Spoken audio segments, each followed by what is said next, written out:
안녕하세요. 이번 시간에는 서양 영성 탐험 세 번째 시간으로서 아타나시우스에 대해서 이야기하겠습니다. 아타나시우스는 기원 후 295년에 태어나서 373년에 죽었습니다. 그러니까 한 78세 정도 살았네요. 아타나시우스가 살아생전 전에 가장 중요한 사건이 벌어졌는데 바로 그게 니케아 니케아 공의회라는 것입니다. 니케아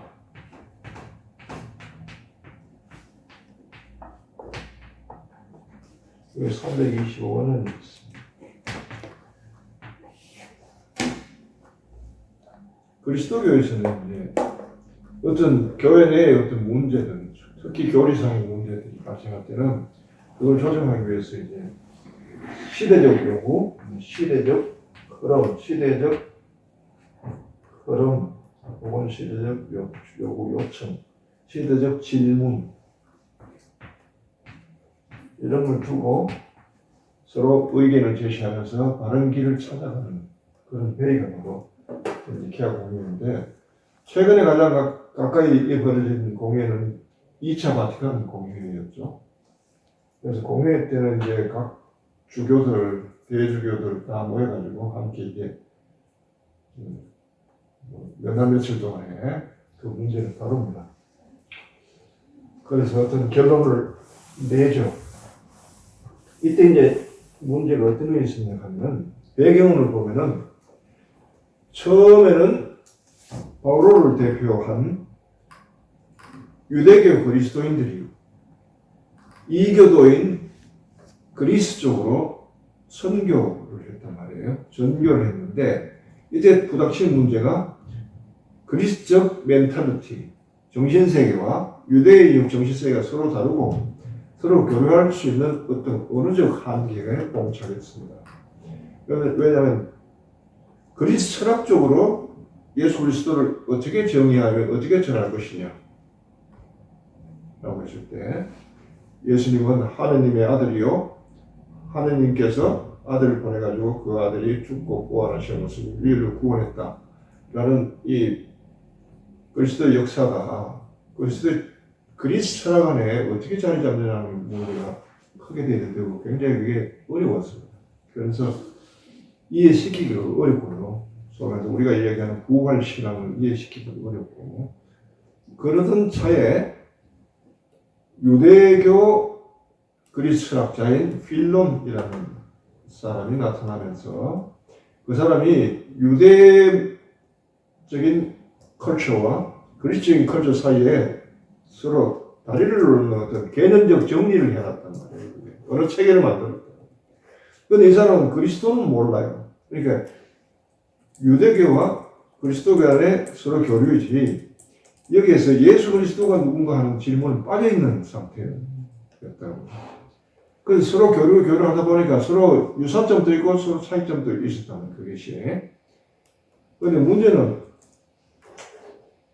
예수만 빼면은 서로 교류가 되는데 예수를 딱 넣고 얘기하려고 하니까 골치 아파지는 거예요.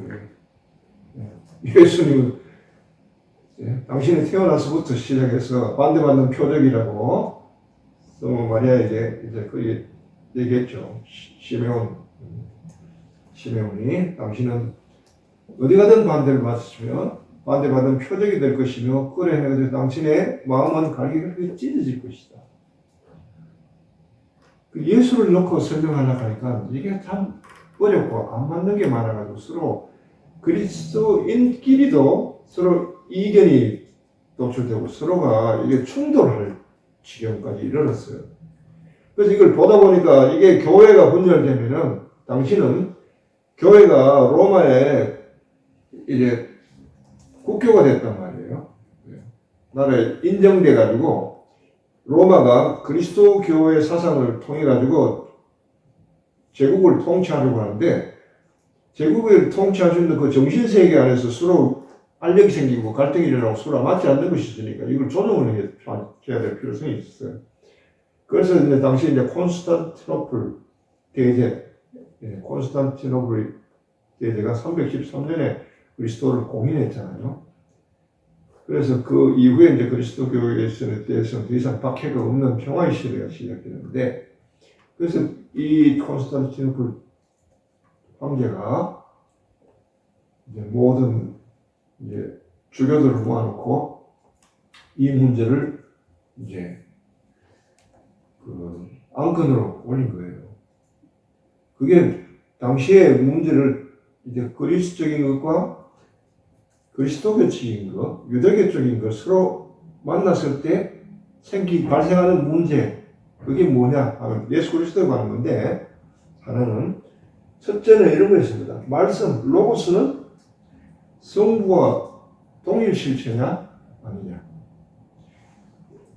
이게 그리스적인 원래 구조는 여기에 선의 이데아가 있습니다. 선의 이데아가 있고, 그 다음 이 밑에 각 이데아들이 있습니다.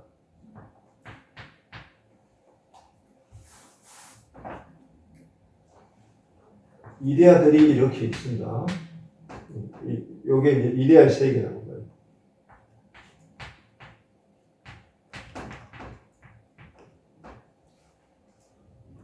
그 다음에 선의 이데아는 여기에 마치 빛과 빛처럼 비춰주죠. 이데아들은. 이런 세계고요. 이 밑에 이제 이데아들 아래 이제 영혼의 세계가 있잖아요. 영혼에 있는데, 영혼의 세계가 여기는 육신과 결합해가지고 있는데, 요게 인간계잖아요. 요게 인간계. 요거는 신계. 신계. 이게 원래 플라톤의 사상이었어요. 플라톤 사상이면은 원래 영혼을 포시케라고 합니다. 포시케. SCHE 포시케. 아마 이럴 거예요. 포시케.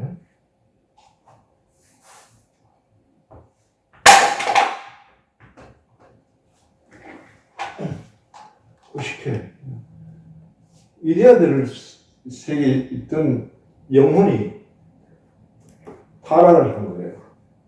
이데아의 세계에서 그렇죠. 공부도 아무리 좋아도 공부를 계속 하려 하면 지겹죠.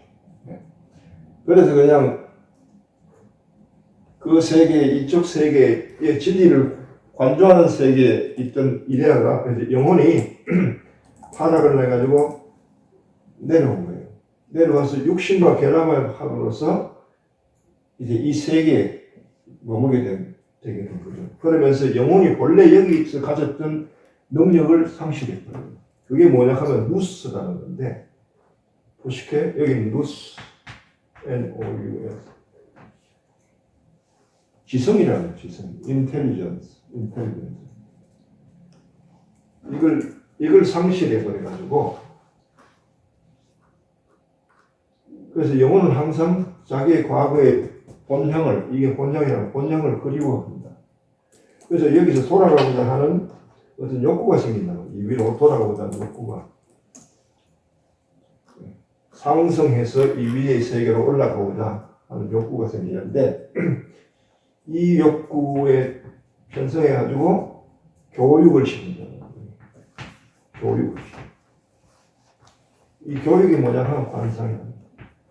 이 영혼은 관상을 통해가지고 이데아의 세계로 회귀하려는 욕구를 가지고 그렇게 하는 거예요.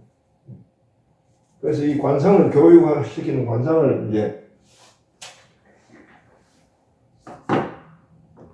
플라톤이 네 단계로 이렇게 하죠. 관상은 첫째, 세상적인 것들은 세상에 거짓된 세상에 거짓된 것, 그 다음에 뭐랄까요?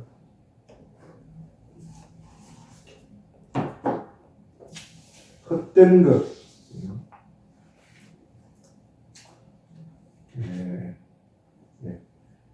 거짓과 주관적 소견, 억견을 하죠. 억견. 억지 소리라는 거예요. 억지 소리. 실제를 보지 않고 이야기하는 게 억견이라는 거죠. 이런 것에 대해서 첫째, 염증을 넣어야 돼요. 염증. 염호. 영상도 말로 대점이 나야 됩니다. 대점. 염호. 아이고. 뭐라 그래요? 원산 싫었다 그러는데. 대점이 나야 돼. 영상도 말로. 이게, 원래 이게 모어가 제일 먼저 튀어나오니까 표준말을 잘 모르겠어요. 혐오스러움. 혐오감이에요. 이거는 불교에서도 마찬가지예요. 부처님께서 말씀하시는 제일 첫 단계 진리를 향한 첫 출발은 염오예요. 염증이 나야 돼. 세상이 추구하는 것들, 세상적 가치에 대해서 염증이 나야 돼요. 그래 진리의 세계로 가고자 하는 출발점이 될 수 있는 거예요. 그 두 번째인데 이렇게 된 사람을 그 다음에는 정화시키는 거예요. 처음에는 염오고 두 번째 정화. 정화를 두 가지 단계로 시키죠. 하나는 윤리적 정화, 하나는 정신적 정화. 윤리적 정화는 뭐냐 하면 우리가 생각, 감정, 오감 뭐 이렇게 있잖아요.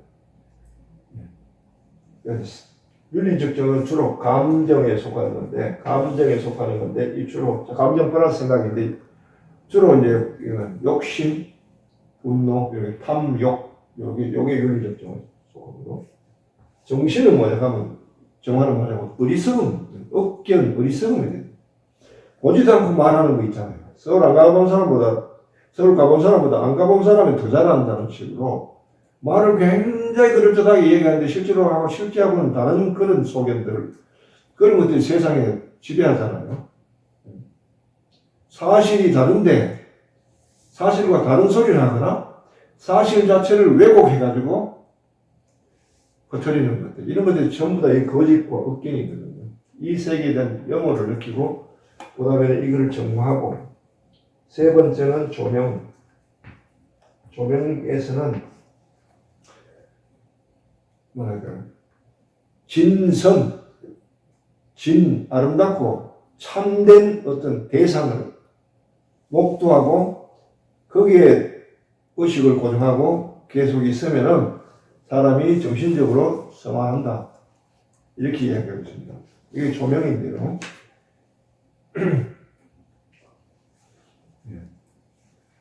플라톤의 방법입니다. 조명은 진리의 실상이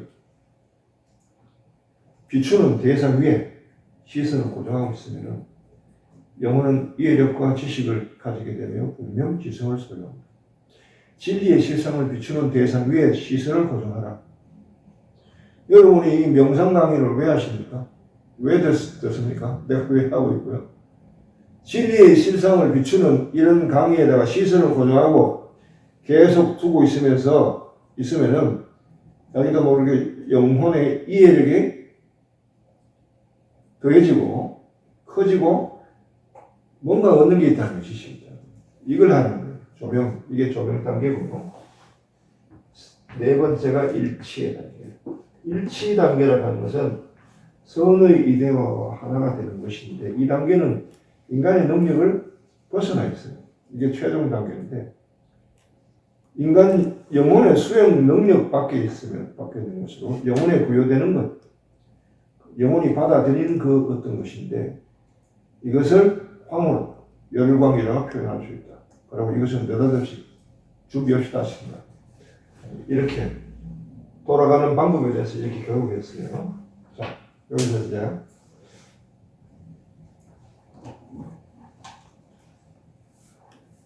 이건 방법에 대해서 이해하는 거예요. 여기 플라톤의 사상입니다. 플라톤의 사상과 유대 구약 성경의 세계가 처음에는 잘 어울렸어요. 왜냐하면 구조가 같았거든요. 보세요. 이 이데아의 세계가 이렇게 있습니다. 이게 천상계고, 이거는 인간계란 말이에요. 성경에 보면요. 창세기 보면 에덴 설화가 있어요. 이게 하느님이 계셨고, 그 다음에 그분이 세운 낙원이 있어요. 낙원이, 요까지가 요게 속하죠. 요 낙원에 인간이 살았다. 인간을 만들어 창조해가 살았더니, 그러면서 하느님이 뭐든지 다 먹어도 좋은데 선과 악을 알게 하는 나무는 먹지 마라.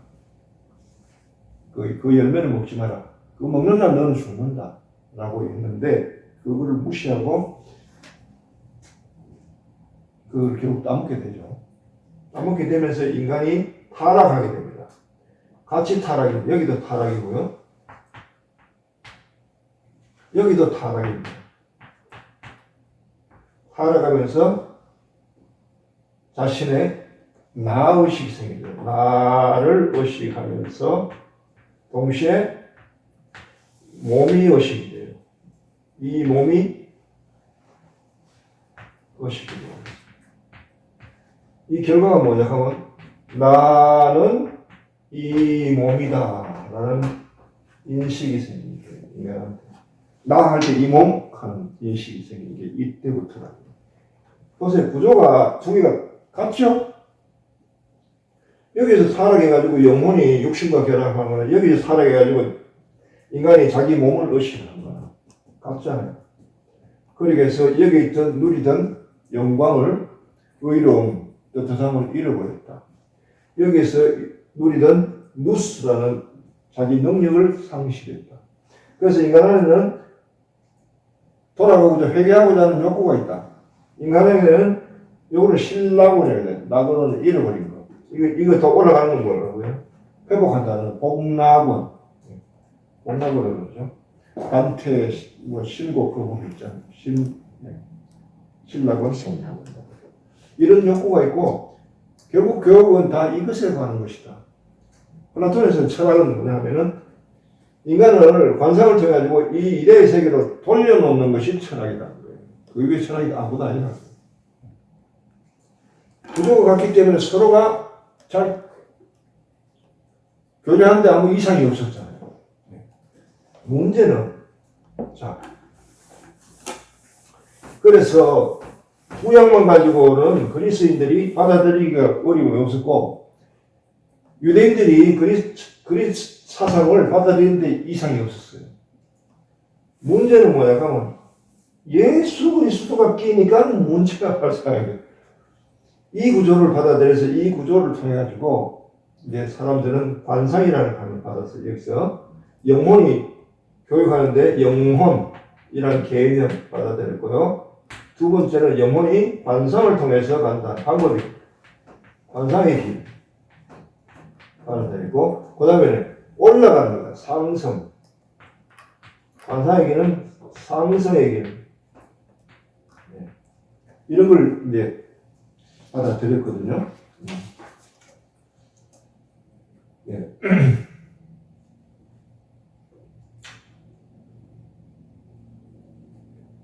자, 이런 개념들을 받아들이니까 구원관이 영혼, 관상, 영의 길.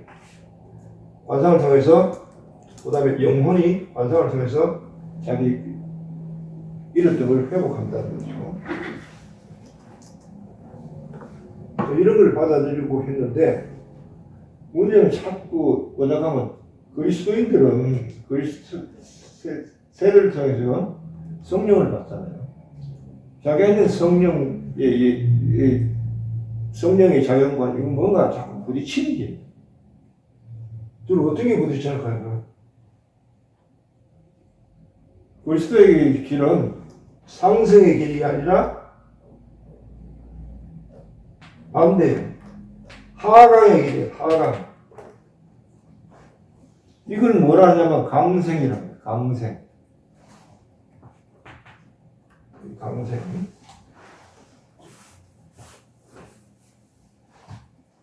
강생. 하강. 강생. 이 강생의 주인공은 누구죠? 예수 그리스도. 영혼이 아니라 영이에요. 하나님 영. 영이 주인공이에요. 상생의 길의 주인공은 영혼이에요. 이건 영의 길. 영이 하시는 일이고요. 거고요. 이건 영혼이 하는 거예요. 다만 영을 받아들이려면은 신앙, 인간이 할 수 있는 것은 신앙이 필요합니다. 관상의 길이 영을 받아들이면은 인간은 인간 안에 영이 들어오기 때문에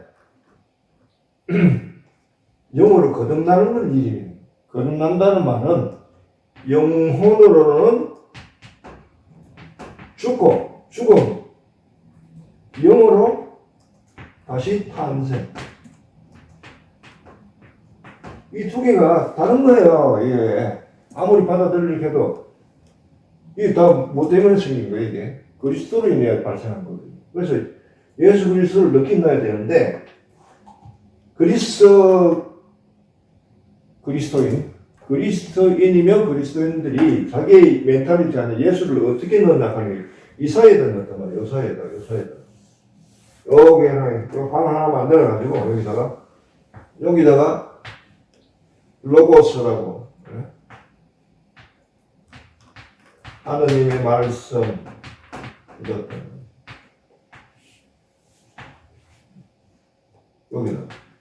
그리고 모든 이데아는 선의 이데아 직접 할 수 없고 로고스를 거쳐서 올라가고 로고스를 거쳐서 모든 이데아들이 로고스를 거쳐서 선의 이데아. 선의 이데아를 아버지라고 했죠. 로고스는 말씀을 성자를 아들이다. 이렇게 배치할 수밖에 없었단 말이에요. 요 사이에 놓고 이렇게 모든 이데아들은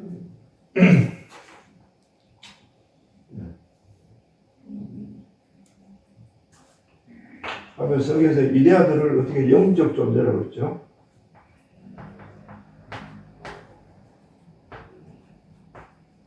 영적 존재. 로지코이라고 하는데 영적 존재든 그건 로고스. 로지코이는 로고스를 통해서 완성하면서 로지코이는 로고스를 완성해야 자신 안에 신성을 보존할 수 있고 로고스는 아버지를 완성해야 자신 안에 신성을 보존할 수 있다. 이렇게 이해했던 거예요. 그런데 성경의 전통적인 그리스도의 전통은 로고스는 아버지와 같은 분이라고 했지. 본질적으로 같다고요. 그런데 여기서는 본질적으로 다르다. 같을 수가 없다. 로고스는 아버지 아래 있고 아버지의 말씀을 아버지는 로고스를 통해서 통치를 하셔요. 그렇지만 로고스는 말씀은 아버지랑 같을 수가 없다. 라는 이해를 가지고 있었다. 그런 그리스도인들이 있었고 반면에 가만히 보니까 저거 아닌데 아무리 봐도 소화가 안 되는 부분이 있다는 거죠. 그리스도인에서 바로 이런 것들이 어떻게 말씀이 요한복음 보면은 말씀을 하나님과 같은 분이고 하나님 말씀이 곧 하나님을 했는데 어떻게 말씀이 아버지랑 다르다? 그럼 이게 문제가 생기는 거예요. 결국 하나님께서 당신의 아들을 인간에게 보내가지고 인간 구원의 사업을 시작했다. 그 아들은 아버지와 같단 말이에요. 아버지와 함께 있으면서 아버지를 증언하는 거예요.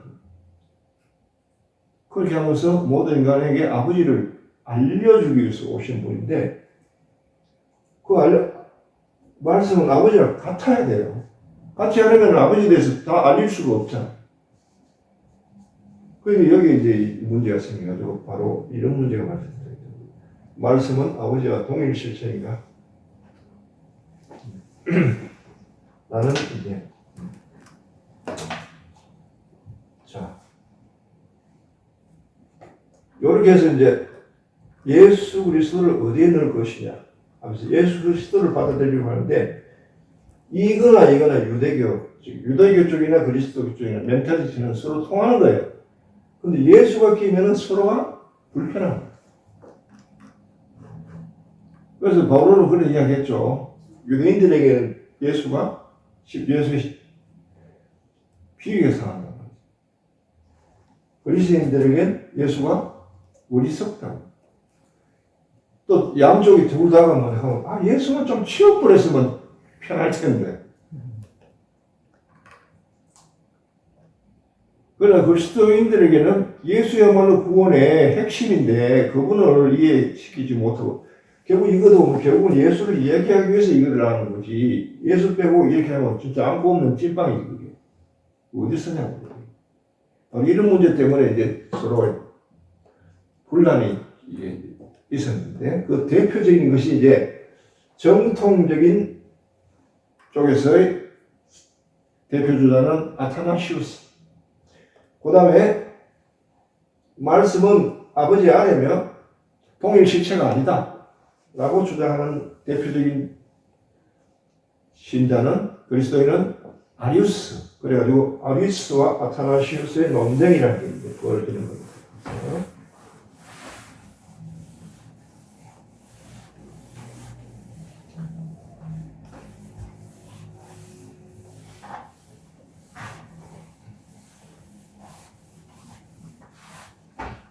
동일 실체라는 말은 호모라 하는 것은 동일, 호모, 우시아카는 실체를 이야기합니다. 우시오스, 호모, 우시오스, 동일 실체. 그런데 그리스인들은 이 동일 실체를 받아들이기가 쉽지 않았어요. 왜냐하면 실체는 하나여야지 실체가 둘일 수는 없잖아요. 하늘의 태양이 하나라야지 하늘 태양이 두 개다를 받아들이기 힘들었죠. 그래서 이게 어렵다. 근데 동일 실체인가라는 질문에 대해서 니케아 공의에서는 말씀은 하나님과 동일 실체다. 본질적으로 동일 실체면 본질적으로 같은 분이다. 하나님이다. 말씀도 하나님이다. 라고 결론을 지었죠. 그때 이제 이름을 가진 사람이 바로 아타나시우스인데 이때 아타나시우스 나이가 한 32밖에 안 돼요. 이때 또 사제도 아니었어요. 부제의 신분이에요. 참. 그러니까 아타나시우스가 그 나이에 신부도 아닌 신분으로 나가서 그 이야기를 할 정도였다면 이미 아타나시우스는 뭐 하면 그 안에 아버지에 대한 체험이 있어야 가능하고 그리스도로서 성령으로 거듭난 체험을 가지고 있는 사람만이 그렇게 할 수 있는 거죠. 어떻게 보면은 그 본인의 체험에 비춰봐서 도저히 소화가 안 되는 것들이 그런 것들이에요. 또 거기뿐만 아니고 또 하나가 바로 이제 영혼은 본래부터 존재하는가라는 문제인데 그리스라게 이야기하면은 영혼은 본래부터 존재했으며 불면한다는 거예요. 즉 영혼은 창조된 적이 없다는 게 그리스라에서 바라보는 영혼입니다. 그런데 그걸 가만 보니까 아니 영혼이 창조되지 않았다면은 창조된 적이 없고 영혼은 원래 영적인 세계에 속한 것이고 영과 통교를 해온 것이기 때문에 족보로 따지면 영적이라는 거예요. 인간이 아니라는 거예요. 비록 영혼이 육신과 같이 있지만은 이게 실체라는 거예요. 이거는 우연적인 거예요. 이거 사라져도 영혼은 사라지지 않는 거예요. 이 둘 중에 우위를 여기다 뒀다면 방점을 이것도 문제가 생기는 사고의 가치였어. 육신에 의해서 벌어지는 일들을 우습게 보고 가치를 두지 않았고 오직 영혼에 의해서만 행해지는 것들만 가치를 두니까 인간으로 어떻게 되나요? 이런 것들이 이제 사회적으로 하면 육체적인 노동하고 뭐 이런 사람을 천시하거나 지적인 노동하는 사람을 존중하는 이런 이상하죠. 그런 것들이 나온 것처럼 영혼은 불멸하기 때문에 육신은 사라져도 영혼은 불멸한다.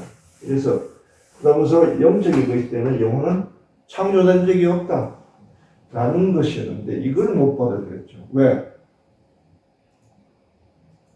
그리스도교 사상에서는 모든 피조물은 하나님이 모든 피조물을 창조된 것이죠. 영혼도 피조물이고 창조된 것이죠. 이전부터 있었던 게 아니고 하나님이 만든 피조물에 불과하다라는 것을 이제 주장합니다. 그걸 뭐라 하냐면 무로부터의 창조.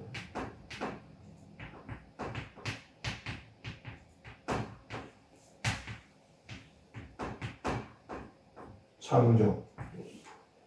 이걸 이제 아타나시우스가 주장하면서 이걸 통해서 이게 플라톤 사상과 확실하게 결별을 시키려고 했습니다. 왜냐하면 영혼이 가령 불멸이고 태어난 적이 없다면은 영혼이나 하느님이나 어떻게 족보가 어떻게 해요? 족보가 같아지는 거예요, 이게. 여기도 불멸이고 불생불멸. 태어난 적이 없고 사라지도 않고 하느님도 불생불멸이고. 그럼 이게 둘이 같잖아. 능력에서 차이가 있을 뿐 둘은 족보상 같은 족보다. 그러면 이 그리스도인들이 받아들일 수 있나요? 창조주와 피조물이 어떻게 같을 수가 있나? 창조주가 있을 때 피조물은 없었고 피조물은 창조주의 이대 안에 있었다가 말씀을 통해서 창조된 것이지 어떻게 피조물이 창조와 창조주와 같을 수 있겠는가? 이걸 받아들일 수가 없고. 그래서 이제 여기서 주장하는 것이 인간은 무로부터 창조됐다. 무로부터 창조됐다는 대표적인 게 창세기 1장 1절입니다. 태초에 아무것도 없었다. 땅은 비어있고 꼴을 형상받는 게 없었다. 그때 하나님께서 말씀을 통해 가지고 빛이 생겨라 하니까 빛이 생겼다. 이 창조하죠. 무로부터 창조됐다는 주장을 하면서 이제 그리스도교의 사상들이 비로소 플라톤의 영향권 안에서 벗어나는 계기가 된 겁니다. 이 두 개가 정리되면서 플라톤 사상을 받아들이면서도 그리스도인들의 독창성을 그걸 딛고 초월해서 위로 상승하는 그런 게 됐죠. 그리고 아까 이야기한 대로 이제 강생의 신비를 주장하면서 인간이 하나님께 가는 게 아니고 하나님께서 인간을 구원하기 위해서 내놓으시는 신비다. 이거는 정말 대단한 것이거든요. 어느 종교도 진리가 사람을 구원해서 내려온다는 이야기는 하는 곳이 없어요. 다 인간이 깨닫기 위해서, 혹은 구원을 위해서, 복원하기 위해서, 깨닫기 위해서 위로 상승해야지 자기를 초월해서 진리가 아래로 내려온다? 이걸 상상할 수가 없어요. 그런데 그리스도교에서만 하나님이 인간으로 육신을 취하면서 강생 내려오셨다. 그것은 뭐냐? 왜 그랬냐? 보이지 않는 하나님의 모습을 보여줌으로써 실체를 경험하게 됩니다. 실체를 경험. 그게 이제 굉장히 중요해요. 실체를 경험해야만 판단이 올바르고요. 판단이 올바르면 감정이 다 스려지는 거예요. 대상이 올바른 대상, 바른 대상을 만난다는 게 굉장히 중요합니다. 이거는 굉장히 세련되어 있습니다. 이걸 리얼리티라고 해요. 리얼리티. 이데아에서는 리얼리티입니다. 동양에서는 바른 대상이 바른 눈만 강조합니다. 바른 눈. 서양에서는 바른 대상을 동시에 같이 이야기해요. 아무리 올바른 눈을 가져도 대상이 다 흔들려 버린다면은 대상에 대해서 가진 지식 자체도 흔들릴 수밖에 없다. 지식이 올바르려면은 대상 자체가 부동해야 되고 불면해야 된다. 이게 플라톤의 사상이에요. 주장이에요. 그래서 대상이 굉장히 중요하다. 바른 대상이 뭐 그게 이데아입니다. 바른 대상을 강조할 줄 알아야 된다. 인간이 비록 눈이 희미해도 대상이 바르면은 거기에서 이데아적인 것을 발견하고 계속 그걸 바라보면서 자기를 정화시켜 갈 수 있다. 라는 거고요. 동양에서는 바깥의 것은 모두 허상이고, 왜냐하면 서로 조합된 거기 때문에 시간이 지나서 모였다가 흩어지니까 여기에 믿을 게 하나도 없다. 내면적인 눈을 가져. 바른 눈을 갖는 거다. 그래서 바른 대상이 있다는 것은 바른 대상을 만나면은 억견이 사라져요. 이 자리를 실견, 바른 견해가 자리였죠. 억견이 사라지면 억견에 따라서 충동했던 일어나던 감정이 다스려지죠.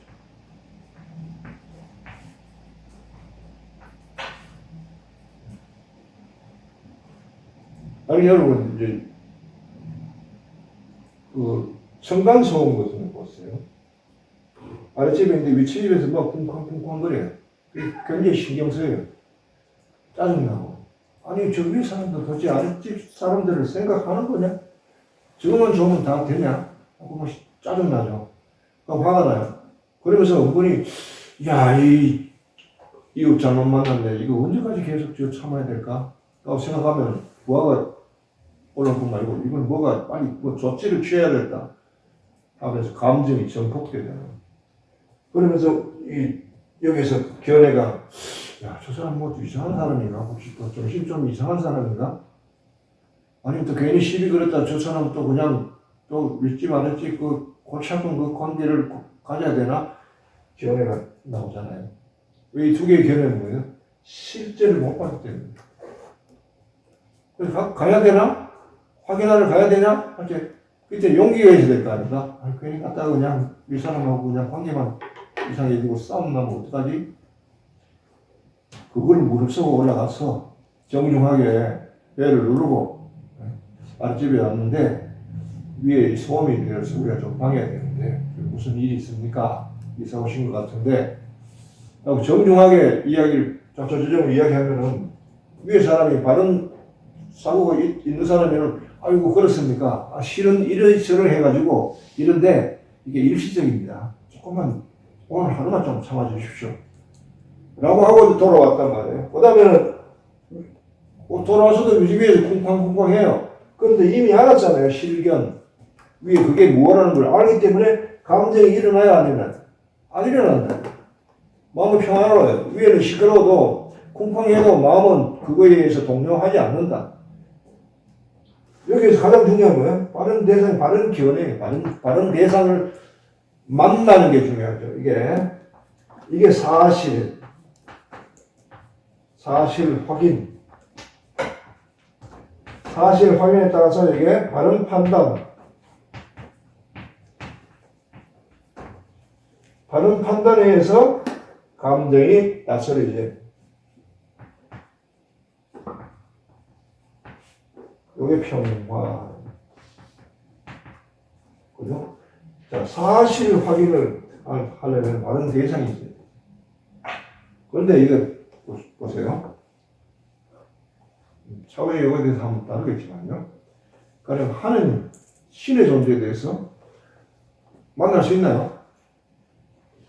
여기서 억견이 있을 수 있고, 억견에 따른 충동적인 어떤 반응이 있어도 바른 대상에 대해서 실제로 사실 확인을 할 도리가 없잖아. 그러니까 억견인지 실견인지 알 수가 없다. 그 진리가 거짓이 진리인지 알 수가 없다. 그런데 누군가가 하나님이 이런 분이다 하고 바른 대상을 만날 수 있는 길을 열어준다면은 여기에 따라서 바른 판단이 쓰고 바른 판단에 따라서 마음의 평화를 얻겠죠. 아무 이상 없잖아요. 보세요. 왜 그리스도가 내려와서 하나님의 모습을 보여줘야 되는지, 그것은 바른 대상을 보여줌으로써 사람들에게 바른 실견을 가지게 하고 평화를 가지게 하는 바로 이런 기원이죠. 그래서 이 강생의 신비는 하나님과 같은 분이 하나님에서 모든 걸 아는 분이 와서 하나님은 이런 분이다 하고 증언을 하는 것입니다. 그게 말씀이고요.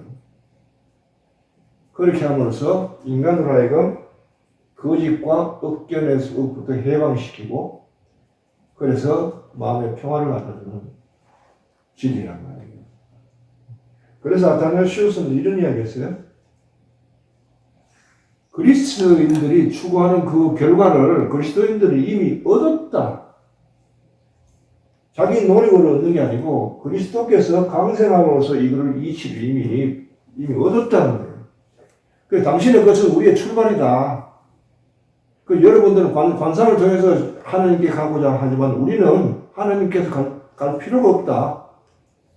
왜? 하나님께서 내려와서 당신이 어떤 분인지 알려줬기 때문에 이미 거기에 따라서 우리가 얻을 바를 너가 추구해서 얻을 바를 이미 다 얻었어. 우리에게 관상은 너의 관상과 질이 달라. 너는 진리를 찾기 위해서 가는 길이지만 우리는 관상이 그게 아니고 영에 따라 성령으로 거듭나고 영에 따라 움직이는 그 활동 중에 하나가 관상일 뿐이야.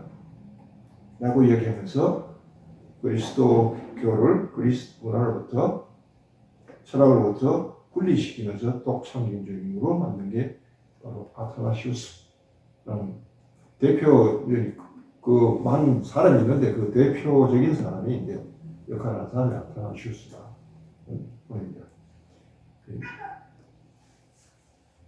예, 니케아 종교회의 그 공회에서 아타나시우스 말이고 이 교회의 정신을 이어받아서 그 이후에 또 공회의 정신에 따라서 영성을 정리한 분이 있는데 이제 니스타의 그리고리 형제들 바실리오라든지 그 첫째, 둘째, 셋째 형제 세 번째가 이제 니스타의 그리고리인데 그분에 대해서 이제 다음 시간에 좀 이야기하도록 하겠습니다. 오늘 아타나시우스에 대해서는 여기까지 하겠습니다.